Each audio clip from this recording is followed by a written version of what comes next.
Hello, नमस्ते दोस्तों। Class 10 की प्रश्नावली 5.3 का 16 नंबर सवाल करेंगे। प्रश्न दिया है हमें, किसी स्कूल के विद्यार्थियों को उनके समग्र शैक्षिक प्रदर्शन के लिए 7 नगद पुरस्कार देने के लिए 700 रुपये की राशि रखी गई है। यदि प्रत्येक पुरस्कार अपने से ठीक पहले पुरस्कार से 20 कम है तो प्रत्येक पुरस्कार का मान ज्ञात करना है। मतलब हमें 7 पुरस्कार बांटने हैं 7 विद्यार्थियों को, तो यहाँ n का मान 7 हो जाएगा। कुल राशि हमें दे रखी है 700 रुपये बांटने हैं और ठीक पहले वाले से 20 रुपये कम देने हैं।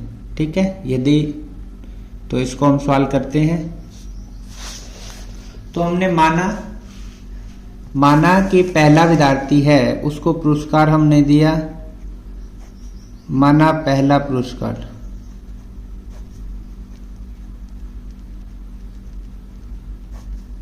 x रुपये। ठीक है, ये हमने पहला पुरस्कार दे दिया x रुपये। तो फिर दूसरा पुरस्कार कितना देंगे?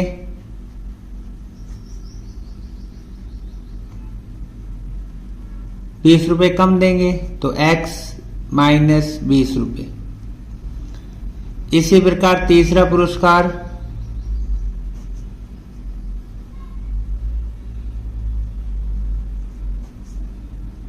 देंगे हम कितना? x माइनस 20, जो दूसरे को मिला है उससे 20 रुपये कम। तो ये कितने हो जाएंगे? x दोनों माइनस के जुड़ जाएंगे तो माइनस का 40 हो जाएगा। तो पहले विद्यार्थी को पुरस्कार x रुपये मिलेंगे, दूसरे को x माइनस 20, तीसरे को x माइनस 40। इस प्रकार ये बढ़ते रहेंगे। तो यहां से एक एपी बन जाएगी। कैसे एपी बनाएंगे हम?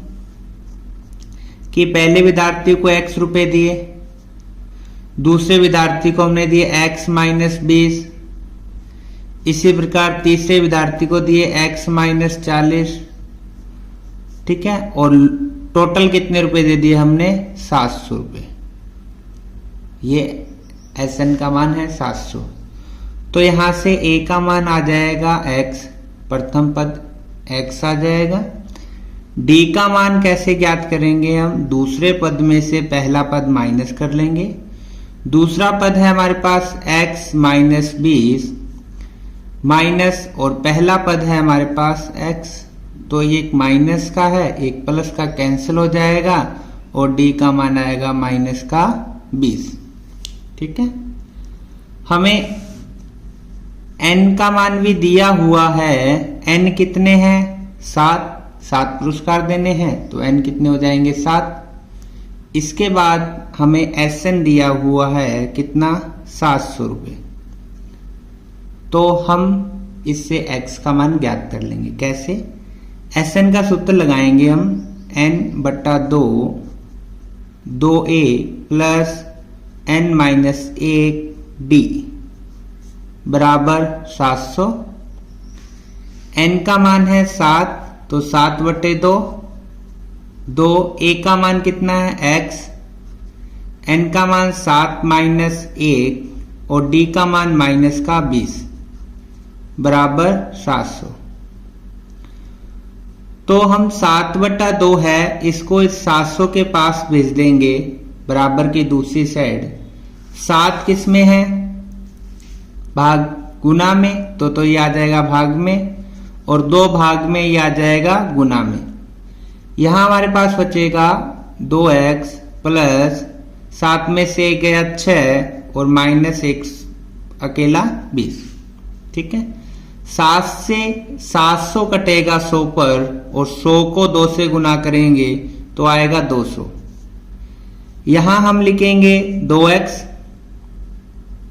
6 को 20 से गुना करेंगे तो कितना आएगा?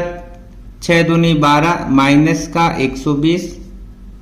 2x बराबर 200, 120 को इधर भेजेंगे तो आ जाएगा माइनस वाला प्लस का। जोड़ेंगे तो ये 200 और 100 को जोड़े 120 को जोड़ेंगे तो हो जाएगा 320। अकेला x 2 कहाँ जाएगा भाग में, और 2 से ये कटेगा 16 दूना 32 मतलब 160 पर।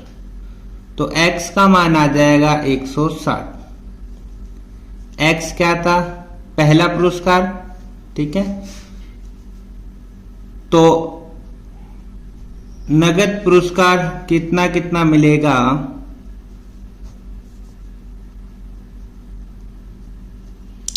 पहले को मिलेगा 160, हमने माना था x, तो x बराबर 160। उसी प्रकार दूसरे को इससे कम मिलेगा, कितना, अब ऐसे लिख देना यहां पर 160। 20 रुपए कम मिलेगा तो 20 कम कर देना 140। उसके बाद अगले को इससे 20 रुपए कम मिलेगा 120। 20 रुपए कम तो 100, फिर 20 कम तो 80, फिर 20 कम 60 और फिर 20 कम 40। तो 1 2 3 4 5 6 7, तो ये 7 इस प्रकार पुरस्कार मिलेंगे, ठीक है, मिलेंगे। ओके, तो इस प्रकार आपको कर देना, इसको काट देना। तो अतः नगद पुरस्कार 160, 140, 120, 100, 80, 60 और 40 रुपए मिलेंगे। अब प्रश्न नंबर हम करते हैं 17। प्रश्न नंबर 17 है, एक स्कूल के विद्यार्थी ने वायु प्रदूषण कम करने के लिए स्कूल के अंदर और बाहर पेड़ लगाने के बारे में सोचा। यह निर्णय लिया गया कि प्रत्येक कक्षा का प्रत्येक अनुभाग अपनी कक्षा की संख्या के बराबर पेड़ लगाएगा। तो उदाहरण दे रखा है, जैसे कक्षा 1 का एक अनुभाग एक पेड़ लगाएगा। इसी प्रकार क्लास 2 है, उसके कितने पेड़ लगाएगा वो 2। 3 का 3 पेड़ लगाएगा, ठीक है। और कक्षा 1 से लेकर 12 तक है और प्रत्येक कक्षा के 3 अनुभाग हैं। तो बताना है कि कुल पेड़ों की संख्या कितनी होगी। ओके, तो हमें दिया हुआ है, जैसे कक्षा 1 है, कक्षा 1, ठीक है। कक्षा 1 में अनुभाग कितने हैं 3, यहां लिख देता हूं मैं अनुभाग। प्रत्येक के 3-3 अनुभाग है। कक्षा 1 है, अनुभाग है 3, तो पेड़ कितने लगाएगा ये, पेड़ों की संख्या, तो 1 को 3 से गुना कर देंगे 3, ठीक है। उसी प्रकार कक्षा 2 है, अनुभाग इसके भी 3 है, तो ये कितने लगाएगा 2 गुना 3, ये तो लगाएगा कितने 1 गुना 3 बराबर 3 पेड़, ये लगाएगा 2 गुना 3 बराबर 6 पेड़। इसी प्रकार तीसरी क्लास है, वो भी 3 अनुभाग है और पेड़ कितने लगाएगा 3 गुना 3, कितने हो जाएंगे 9। तो इस प्रकार कुल कितनी क्लास है 12 क्लास, कुल कितनी क्लास है ऐसे करके 12 क्लास, ठीक है। तो हम 12 क्लास वाला कितने लगाएगा गुना 3 कर देंगे हम, ठीक है। तो 12 गुना 3 36, कितने पेड़ लगाएगा 36। तो हमारे पास बताना है कि कुल कितने पेड़ लगाएगा, यानी इन क्लास वाले सब 3 6 9 इस प्रकार आपको जोड़ना है। तो हमारे पास एक एपी तैयार हो जाएगी ये कि एपी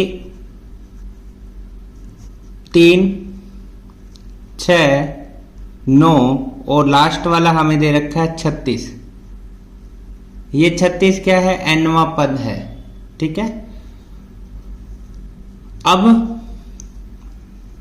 यहां a का मान कितना लिखेंगे हम 3, d का मान कितने लिखेंगे a2 में से a1 घटा देंगे तो आ जाएगा हमारे पास कितना 6 में से 3 घटाया तो 3।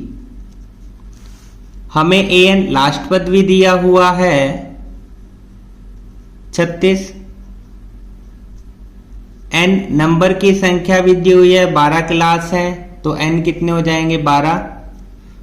तो हम इससे योग ज्ञात करना है हमें, तो हम Sn का सूत्र लगाएंगे कि Sn बराबर n/2 a प्लस l। हमें लास्ट पर दिया हुआ है 36, हमने ज्ञात कर लिया। तो n का मान कितना है 12, 12/2, a का मान 3, l का मान 36।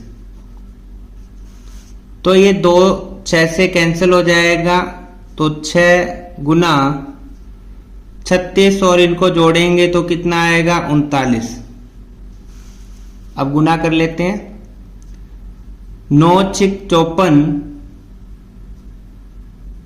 5 हासिल, 6 13 18, 18 और 5 23। तो कुल पेड़ों की संख्या कितनी आ जाएगी 23, 234। यानी 12 क्लास कितना पेड़ लगाएंगी 234 पेड़ लगाएंगी। ओके। प्रश्न नंबर 18, केंद्र ए से प्रारंभ करते हुए बारी बारी से केंद्रों ए और बी को लेते हुए त्रिज्याएं 0.5, 1, 1.5 और 2 सेमी वाले उत्तरोत्तर अर्धवृत्तों को खींचकर एक सर्पिल बनाया गया, जैसा कि आकृति में दर्शाया गया है। 13 क्रमागत अर्धवृत्तों से बने इस सर्पिल की कुल लंबाई क्या है, हमें ये ज्ञात करना है। और पाई का मान दिया हुआ है 22/7। तो देखो यहाँ पर हमें अर्धवृत्त दिए हुए हैं, ये यहाँ से स्टार्ट किया और यहाँ तक, ये पहला अर्धवृत्त, ये हो जाएगा 2 नंबर, ये 3 नंबर, इस प्रकार 4, ऐसे हमारे पास 13 अर्धवृत्त है। तो हमें ये सर्पिलाकार इसकी लंबाई ज्ञात करनी है। तो हमें अर्धवृत्त का सूत्र लगाएंगे हम। तो पहले एक अर्धवृत्त की लंबाई ज्ञात कर लेंगे 2πr से। ठीक है, तो सवाल करते हैं इसको। हमें एक तो पहले दिया हुआ है त्रिज्याओं की लंबाई। ठीक है, तो हम लिखेंगे त्रिज्याओं की लंबाई। हमें त्रिज्याएं दी हुई हैं 18 नंबर प्रश्न पे।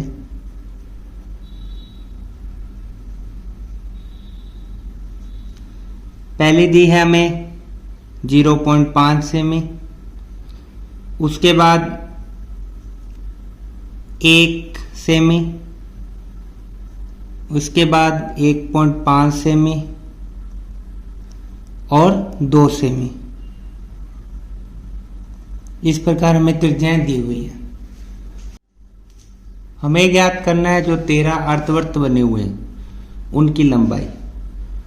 तो हमें पता है अर्धवृत्त का परिमाप क्या होता है।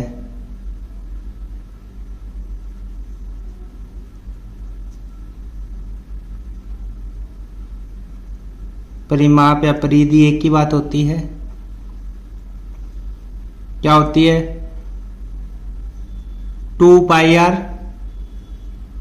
ये पूरे वर्त की होती है 2πr। हमें आधे वर्त की ज्ञात करनी है, तो 2 से 2 कैंसिल हो जाएगा और कितनी आ जाएगी πr। ठीक है, हमें सिर्फ सर्किल का ज्ञात करना है, इसलिए हम कितनी लिखेंगे πr।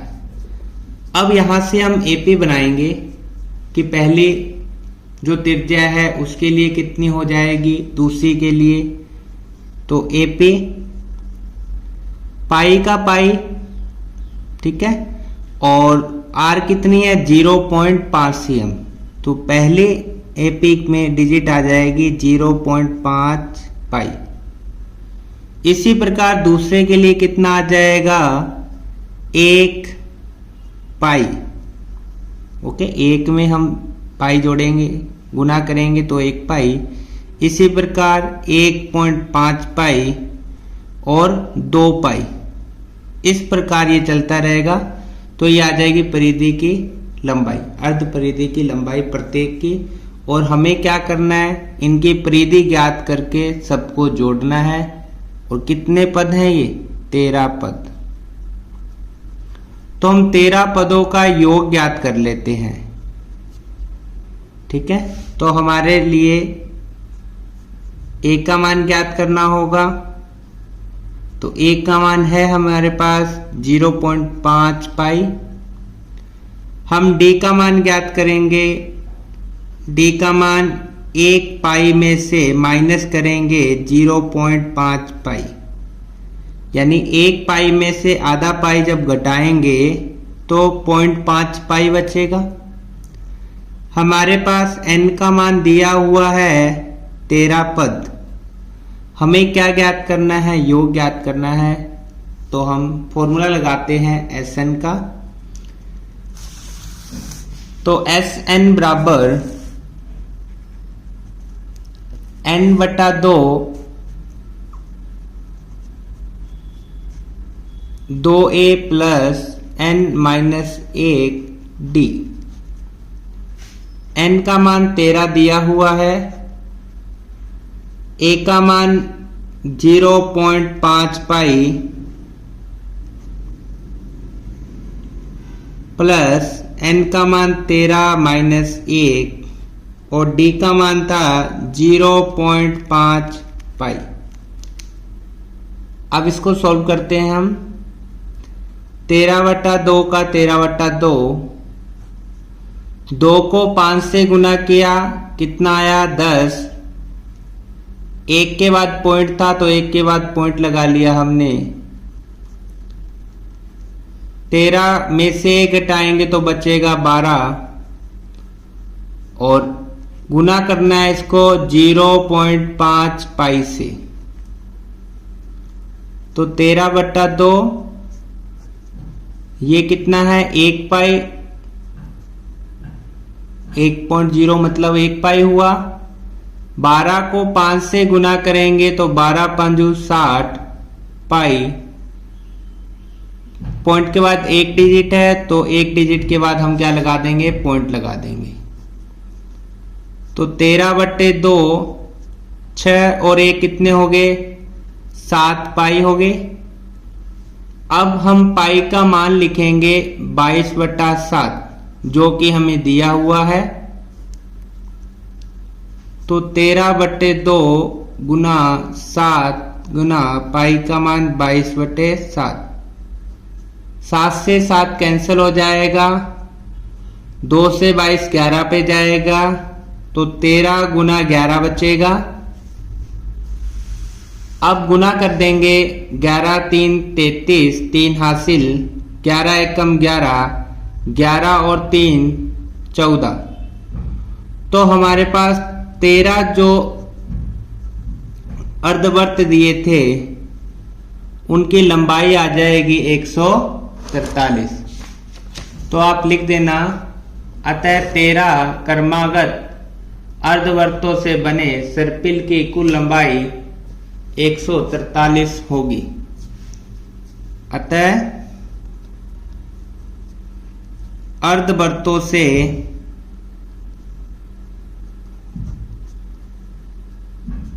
बने सर्पिल, क्या लिखा है किताब में? सर्पिल की कुल लंबाई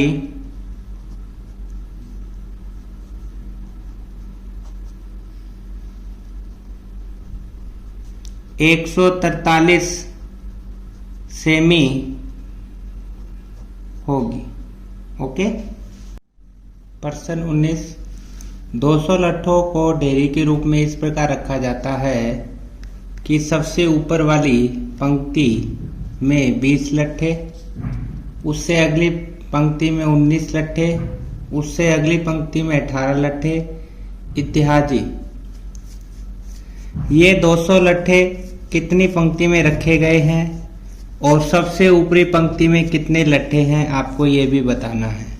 ठीक है, तो हम इसको एपी मान लेते हैं कि 20, 19, 18 इस प्रकार। ठीक है, तो हम अंतिम पद से स्टार्ट करते हैं कि अंतिम पंक्ति में कितने लट्ठे रखे गए हैं? 20। तो हम एपी इसकी बनाएंगे इस प्रकार कि पहले आ जाएंगे 20 लट्ठे, फिर 19, फिर 18 इस प्रकार। और कुल लट्ठे कितने हैं हमारे पास? 200 लट्ठे। ये कुल लट्ठे दिए हुए हैं 200। तो हमें क्या क्या दिया हुआ है? ए का मान हम ज्ञात कर लेंगे 20, डी का मान A2 में से A1 माइनस करके A2 19 में से 20 घटाएंगे तो माइनस का 1। SN दिया हुआ है हमें 200। ओके, तो हम 200 SN से ज्ञात कर लेंगे इसका N का मान। तो SN बराबर हमें 200 दिया हुआ है, तो इसके लिए हम फॉर्मूला लगाएंगे क्या? N बटा 2A plus N minus 1 D बराबर 200। N का मान हमें ज्ञात करना है। A का मान 20 प्लस N माइनस 1 और D का मान माइनस का 1 बराबर 200। इसको सॉल्व करते हैं आगे। N बटा 2 को 20 से गुना किया 40 प्लस 1 को N से गुना करेंगे तो माइनस का N, 1 को इससे गुना करेंगे तो ये प्लस का 1 आ जाएगा। ठीक है, बराबर 200। यहां N अकेला छोड़ देते हैं, 2 को 200 के पास भेज देंगे तो ये गुना में आ जाएगा। यहां रह जाएगा 40 और 1। ठीक है, 40 और 1 कितना आ जाएगा? 41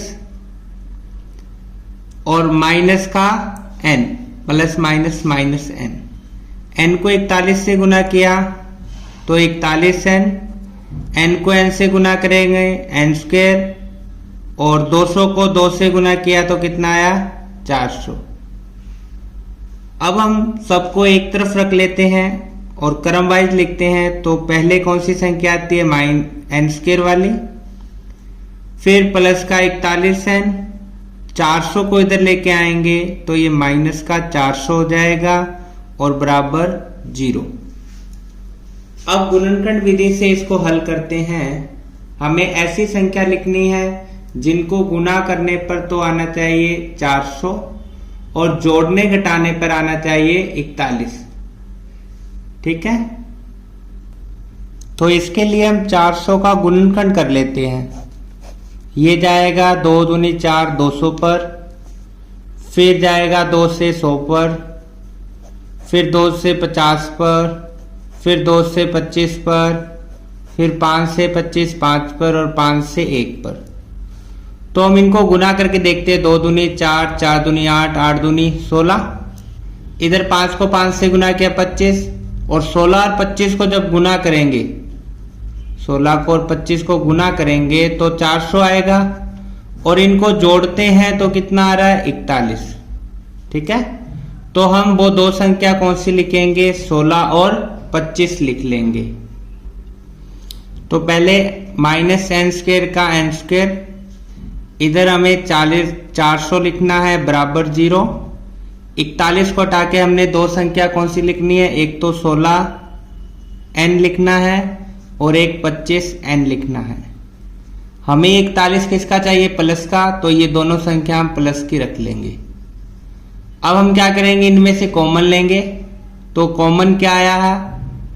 माइनस और N, तो यहां बचेगा N प्लस माइनस माइनस और बचेगा ब्रैकेट में 16। इसी प्रकार इनमें से हम कॉमन ले लेते हैं। कॉमन आया 25, तो N 25 के पहाड़े पर 400 आएगा 16 पर बराबर 0। एक बार तो ब्रैकेट वाली संख्या हम लिख लेते हैं N माइनस 16, और एक बार ब्रैकेट से बाहर माइनस N प्लस 25। ठीक है, अब हम इससे N का मान ज्ञात करेंगे। तो दो केस बना लेते हैं। केस नंबर पहला, N माइनस 16 बराबर 0, तो N का मान कितना आएगा? 16। इसी प्रकार case number 2, N minus N plus 25 बराबर 0, तो N बराबर कितना आ जाएगा? माइनस N बराबर माइनस का 25। माइनस से माइनस कैंसिल हो जाएगा, तो n का मान कितना आएगा 25। ठीक है, तो पंक्तियों की संख्या कितनी हो जाएगी, 16 भी हो सकती है और 25 भी हो सकती है। तो n की संख्या है वो कितनी हो सकती है, 16 भी हो सकती है और 25 भी हो सकती है। ठीक है, अब हमें ज्ञात करना है कि अंतिम पंक्ति में कितने लट्ठे रखे गए हैं। अंतिम पंक्ति मतलब यदि 16 मानते हैं तो उसमें कितने लट्ठे आएंगे, और 25 मानते हैं तो कितने लट्ठे आएंगे। तो पहले हम करते हैं 25 माना पंक्तियों की संख्या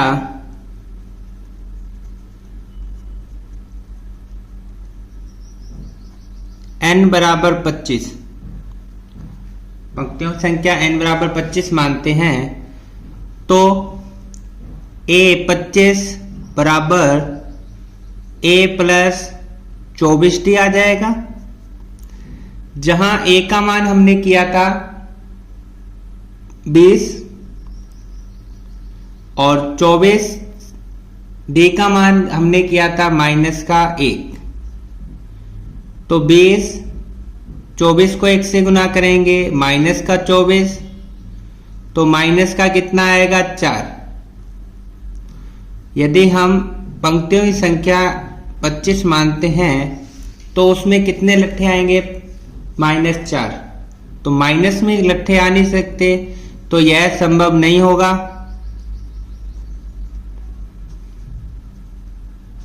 क्यों, क्योंकि ये क्या है, ऋणात्मक। इसलिए n की संख्या हम 16 रख के करेंगे।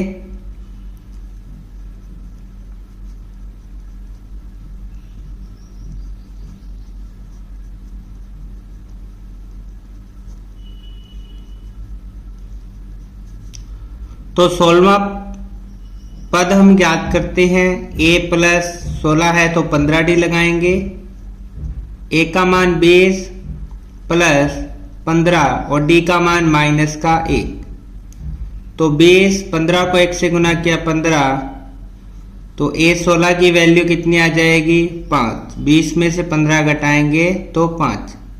ठीक है, हमें क्या ज्ञात करना था, हमें ज्ञात करना था कितनी पंक्तियां रखे जाएंगी और सबसे ऊपरी पंक्ति में कितने लट्ठे होंगे। तो पंक्तियां कितनी होंगी,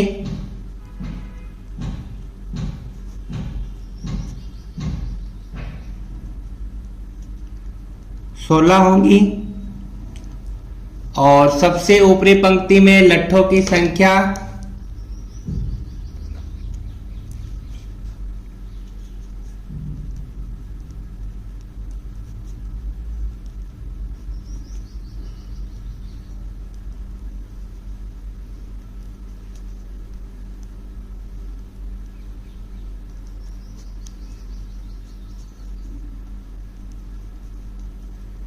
कितनी होगी, 5 होगी। ओके, 5 होगी। इस प्रकार ये सवाल आपको सोल्व करना था। अब लास्ट प्रश्न 20 नंबर करते हैं। 20 नंबर प्रश्न है, एक आलू दौड़ में प्रारंभिक स्थान पर एक बाल्टी रखी हुई है। ठीक है, जो पहले आलू से 5 मीटर की दूरी पर है तथा अन्य आलूओं को एक सीधी रेखा में परस्पर 3 मीटर की दूरियों पर रखा है। इस रेखा पर 10 आलू रखे गए हैं जो कि आकृति में दर्शाए गए हैं। तो ये आकृति है, एक बाल्टी है। ठीक है, तो बाल्टी से 5 मीटर दूर पर एक आलू रखा गया है, फिर 3 पर आलू रखे गए हैं। अब प्रत्येक प्रतियोगी बाल्टी से चलेगा, निकटतम आलू को उठाएगा, उसे लेकर वापस दौड़कर बाल्टी में डालेगा, फिर दूसरा आलू उठाने के लिए वापस दौड़ेगा, उसे उठाकर वापस बाल्टी में डालेगा। मतलब पहला आलू यहां से चलेगा, पहले एक आलू चकेगा, 5 मीटर आया, फिर वापस जाएगा 5, तो कुल कितना चल जाएगा 10 मीटर। फिर दूसरा आलू उठाने के लिए वापस जाएगा, यहां से 5 और 3 8 तक आया, ठीक है। 8 तक आने के बाद ये वापस जाएगा, तो 8 और 8 कितने हो जाएंगे 16। इस प्रकार वह ऐसा तब तक करता है जब तक कि सभी बाल्टी में आलू ना आ जाएं। इस प्रतियोगिता को कितनी दूरी दौड़नी पड़ेगी, मतलब 10 मीटर हुआ, फिर 16 मीटर, इस प्रकार वो कितने चलेगी। तो तीसरे आलू के लिए वो कितनी जाएगी, 5 और 3 8, 8 और 3 11, और फिर 11 उसको क्या आना है, वापिस आना है। तो 11 और 11 कितने हो जाएंगे 22। तो इस प्रकार हम एपी तैयार कर लेंगे। ओके, तो एपी क्या बन जाएगी, पहले आलू को चकने वो 5 गई और फिर वापिस बाल्टी तक आई तो 10। दूसरा आलू 5 और 3 8 मीटर दूर था, 8 जाना है 8 आना है तो 16। इस प्रकार 3 और बढ़ेगा वो 11 आएगी, 11 जाएगी तो कितना आ जाएगा 22। इस प्रकार ये कितनी बार गई 10 बार, क्योंकि आलू कितने थे 10 आलू, तो यानी 10 पद हो गए। 10 पदों का योग ज्ञात करना है। तो ए का मान कितना हो जाएगा 10,